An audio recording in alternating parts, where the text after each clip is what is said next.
to even compare? Why are they the same price?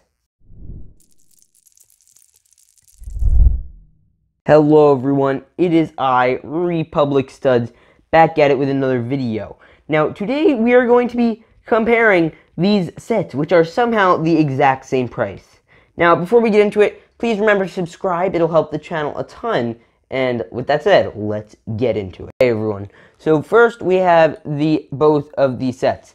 Now you will notice one is the set 75281 Anakin JEDI Starfighter Interceptor, retailing at $29.99 US dollars with 248 pieces, ages 7 and up. Now over here we also have ages 7 up at set 75280, the Fire First Legion Clone Troopers, otherwise known as the Fire First Battle Pack, with 285 pieces, which is definitely a good chunk more than the Anakin's Interceptor, and has 285 pieces, like I said, and it comes with near 6 minifigures, as this one only comes with 2.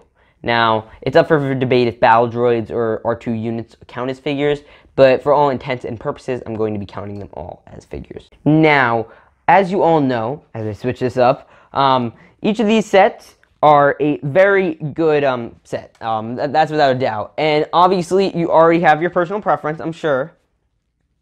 But, yeah. So, now I'm going to be going into every figure, and basically, as you know why this one is a better buy. But let's say you're in a predicament where you have $30, and the Fire First Battle Pack isn't out of stock, of course, or Anakin's Starfighter even isn't out of stock. I personally own the old one as well, and I think, let me just start off by saying this is a great build. It is absolutely structurally sound. It's a little new from the old one, so if you have the old one, I'll be giving you a little guide as well, from 2014. But yeah, let's get started with the figures.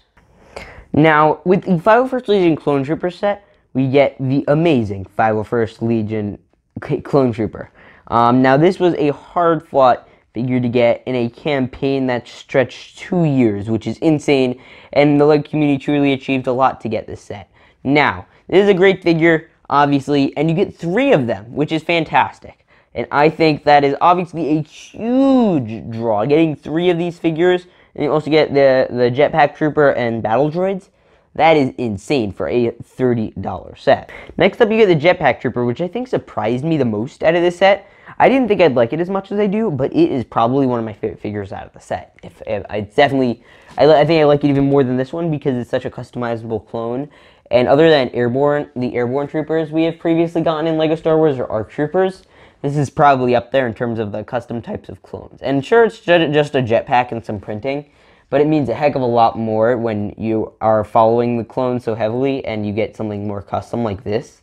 And I think that it is super awesome to get some nice specialized clone trooper units in the LEGO Star Wars realm again. Next up, we have the standard B1 Battle Droid. You get 2 of these boys in the set. They are obviously great figures. They are perfect, and that's why they haven't changed for the last 50 years, instead of 20 years. But yeah, the Battle Droids are great. Obviously, they could always be improved upon. For the qualification of the set, I think they're fine. Personally, I feel like if they included 4 battle droids, that would have made this perfect, because it would have been a double battle pack almost. But 2, it seems to be okay, because it would have justified it more, I think, if there were 4 battle droids. But yeah, so with that said, let's get into the Anakin JEDI Starfighter minifigures, which definitely don't go anywhere near these. First up, we have the semi-exclusive Anakin Skywalker minifigure. Now, when I say semi-exclusive, I mean none of the parts here are exclusive. You get this head from the JEDI Starfighter that I believe came out last year, back in 2019, as well as this hair. Or you could get this new torso from the new Anakin, from the Anakin's the Battle on Mustafar set. So I think that's really where this set lacks a ton. It shouldn't have these scar marks. I mean, everything else is right. Just you shouldn't have the scar marks. I like how they did the hand and everything. I mean, I like the figure itself. The figure is fine itself. The main problem is with the printing right on the front and back. It wouldn't have been that hard, I don't picture, to get some new prints, because I just think LEGO was honestly lazy with this. Because they could have done stuff. Like, all they had to do was take off the marks, but they simply couldn't do it. But yeah, let's go into R2. Here is the savior of the galaxy, R2-D2. Now he comes with four little pieces. He's just R2-D2. You get him all the time. There's nothing special about him. Sorry, R2. But you didn't change for the last 7 movies. And correct me if I'm wrong, but I don't believe we got R2 in a single sequel set. I might be wrong on that. But I just thought about that, and that's insane to me. Which is it's just kind of sad. And I don't believe we got 3PO in any sequel set other than a blind bag. Again, correct me if I'm wrong. He may have come in a Falcon. I'm not sure. But yeah, let's get into the sets now. Now here we get the 501st ATRT and Bark Speeder. Now let me just say right off the bat, the better build is probably the Anakin Starfighter, because it is just a great build. I mean, I think it looks more movie accurate. I love the way this paneling works. Play features are 50-50. This one definitely is more like fun. It has its like limitations, but I think this one definitely improved upon the last design. Like where I remember I would always have problems where the spring-loaded shooters, I want to say spring-loaded, someone's going to correct me, I say flick fire, but spring-loaded shooters would be attached to the bottom, and they would always fall off, or R2's the bottom part over here for R2, it would always be pushed down, but now that's not a problem, which I think is great. Like if you take R2-D2, you just slide him on in, and he fits perfectly. There is not a problem. It is secure in here. It is not going to push out like in the old one. A problem I did have was these would, you'd put it down or something, and these would just fire off. They fire off super easy if you're trying to play with it. Now they don't fire off, of course. But that's usually how it works when I'm actually trying to demonstrate the mistake. It doesn't work. But, yeah, so you get R2, you get these nice detailing. It looks perfect. But is it even compared to the 501st Legion Clone Trooper set? It can fold down a little bit like this if you are interested in that. Kind of looks like a Mandalorian fighter almost. I also love the little printing sticker back here with the Republic logo. That's great. Here. Now, Anakin, he fits in the cockpit quite nicely. You could recreate, this is where the fun begins, obviously. Because this is, of course, where the fun begins, as he falls out. Yeah, this is where the fun begins.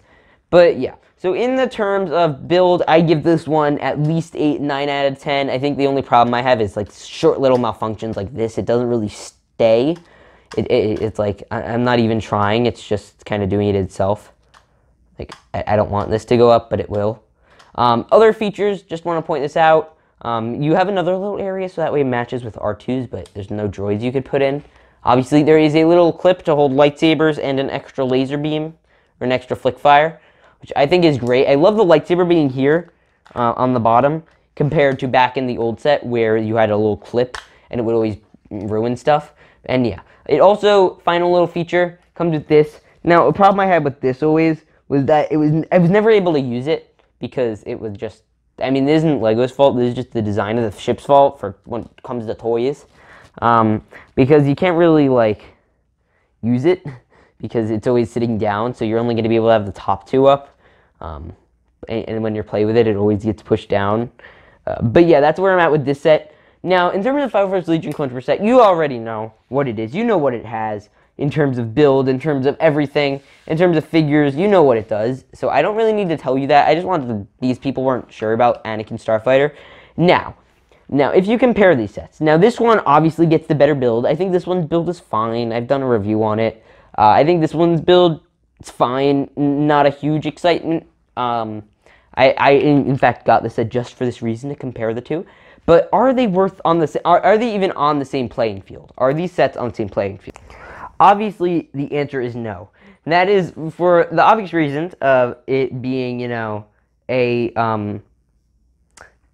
well, one of these sets you get, 6 figures, one of them you get 2, and the figures in one set you get 3 separate types of figures. In this one you get 2, and everything in here except for the battle droids is exclusive as of now. And obviously Anakin Starfighter isn't. Now, that's only if, my scenario is if you have, let's say, 20 501st battle packs, or 10 even, and you don't have an Anakin Starfighter, if you don't have the old one, and if you, are eyeballing the new one, get it. This is the decision I was having issues with. I was like, I could wait and save the money for another 501st battle pack, or I could get Anakin Starfighter. Now, I think it's worth it to have one, obviously. That's all you're going to need. And But if it's just between one or the other, obviously save up or get the Fire First Battle Pack if you have the option. But it's not gonna hurt to like put this one on your Christmas list or something. I definitely think it's worth picking up. If again, let me preface, especially if you don't have the old one. If you're a collector and you want to be a completionist and get every prequel or sequel set or prequel set like I did, like I got General Grievous, AAT, this, then definitely get this. It's worth it. You're gonna, and especially if you like the Clone Wars. Now, this is the common thread I see. Is like people be like, oh, General Grievous is too overpriced. Anakin's is overpriced. Now, let's say you really like the Clone Wars era, and that's what you're going to be using a lot. Then go for it. Because you could technically, spend, $40 on something else, or $50 on, say, Rey's, whatever the Knights of Ren one is. Or you could go and buy one of the older sets. Or just, you go buy a sequel set that is $30 also, like Rey's, Skiff. Which is definitely, while a much better value, it won't be what you're using as much. So I'm the one who always says, if it's what you're going to enjoy, shell out the extra $10 or do whatever. And I think that's worth it. Because, this is what, I'm going to be using this set a lot more. It's where my content is. This was like a line I had to draw. Because I do own a good chunk of First Order and sequel sets. And I was just like, looking back, I'm like, I wish I didn't own these because I don't use them anymore. So I think it's kind of useless having them. And obviously, when I get a bunch of Fire First Battle Packs, I know that I'm going to be always using these boys. They're always going to be relevant to my channel. So I think it's a great investment. And especially with these guys, obviously I choose these more. So I just want to explain why I think you should buy this set as well, if you get a chance. With the General Grievous one, I understand why you'd want to wait. But again, in total, if you just put away $200, then you get at least one of every set. Or you can get a bunch of Fire First Battle Packs. I mean, it's really up to you. I'm not going to tell you how to live your life. Just always make sure don't buy more than 3 AATs. With that said, I hope you guys all enjoyed. Remember to like, subscribe, turn on that notification bell, and I will see you all in the next one. Peace out, and stay awesome.